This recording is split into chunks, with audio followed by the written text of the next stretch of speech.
Hola amigos, ahora cerca de las cataratas de Niágara, en Búfalo, muy cerca de Búfalo estoy, la verdad. La potencia de esta caída, el agua turquesa, preciosa. Estoy con mis hermanos atrás, al fondo de este camino.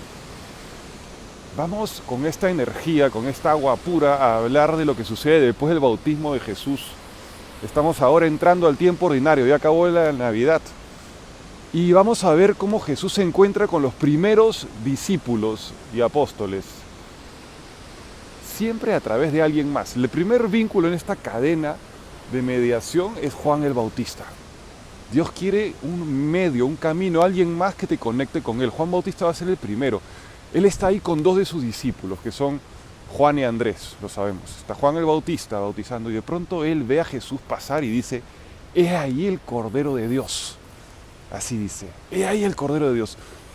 Juan y Andrés escuchan esto, escuchan el Cordero. El Cordero significa, es aquel que va a servir de mediador para expiar, es decir, para remover el obstáculo, el pecado en la humanidad y unir a los hombres con Dios.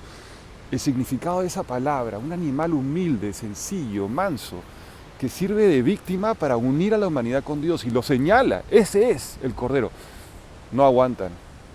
Juan y Andrés tienen un espíritu libre, aventurero, buscador del infinito, de la grandeza, del sentido de la vida. No están hartos de las cosas mediocres y a medias. Quieren lo eterno, quieren la verdad, la belleza inmensa y se lanzan a caminar tras Él.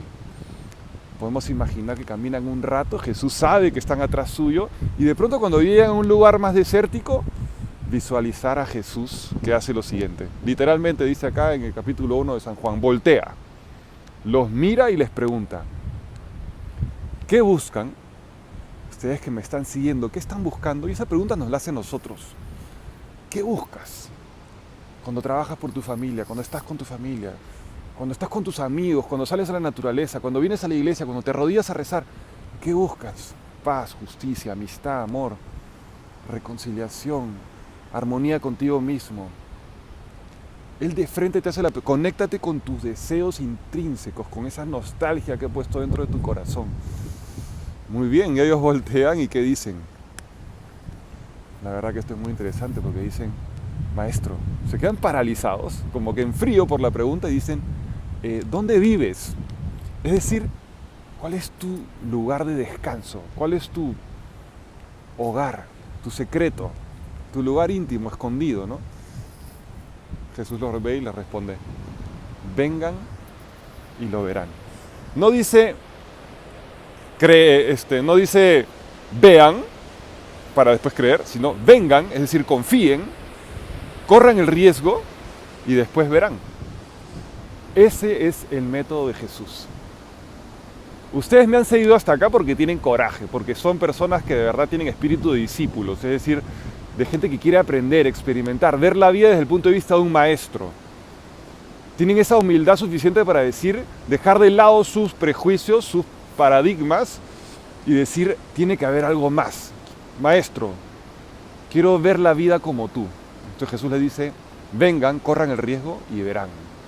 Ellos ¿qué hacen? Lo siguen y se quedan con Él todo ese día. Podemos imaginar cómo fue ese lugar. Una carpita, ya Jesús había dejado Nazaret, un lugar provisional, pero Jesús preparando una fogatita, la noche va cayendo, la alegría de Jesús de tenerlos en su casa, les prepara de repente unos pescaditos, un pan, les da vino, se ríen, los escucha, les pregunta cosas porque los conoce, Él los ha diseñado y toda la noche conversan sobre misterios increíbles, la historia, el pasado, el mundo de Israel, la naturaleza, sus vidas, la eternidad, el cielo, haciéndolos sentir conocidos, conectados con Él de una manera única. Y esto es muy hermoso. ¿Y qué pasa? Y aquí tenemos que entender que Jesús, le está diciendo, ahí está mi amigo Patrick que está bromeando atrás, Jesús le está revelando dónde vive. Ellos le preguntaron dónde viven. Y para la Biblia, el lugar donde vive, para San Juan, el lugar donde vive Dios, Jesús, es en el corazón de su Padre. Ahí es donde descansa. Eso lo vemos ahí en San Juan. ¿Dónde descansa? ¿Dónde vive Jesús? En el corazón de su Padre. rezaba en la mañana, rezaba en la noche, siempre con su Padre. Cuando vimos en la última cena que San Juan se recuesta en el pecho de Jesús, entendemos que San Juan ha entendido el secreto de dónde descansa Jesús.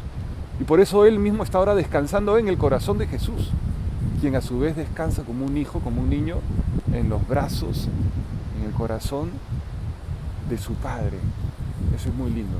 Entonces, la cadena de conexiones de Juan llevó a los discípulos a Jesús, y ahora Andrés va a salir y va a invitar a su amigo Pedro. Le va a decir, mira, hemos encontrado al Mesías. A través de esa comunidad, esa conexión de personas, vamos encontrando a Jesús, y Jesús nos lleva al Padre. Es toda una cadena. En el Padre finalmente podemos descansar en su amor eterno. Acuérdense el bautismo de Jesús la semana pasada, que cuando Él era bautizado y cuando nosotros fuimos bautizados, se escuchó una voz que decía, tú eres mi Hijo amado en quien me complazco. Eso es vivir en la casa de Jesús. Eso es descansar en su corazón. Sentir esa voz del Padre que te dice, tú eres mi hijita, tú eres mi hijito amado, tú eres mi alegría, mi deleite, la fiesta de mi vida. Eso eternamente.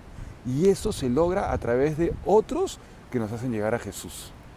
Una cadena de mediaciones. Y tú también llamado a hacer que otros lleguen a Jesús a través de tu voz, de tu amistad, de tus gestos. Dios te bendiga. En el nombre del Padre, del Hijo y del Espíritu Santo. Amén.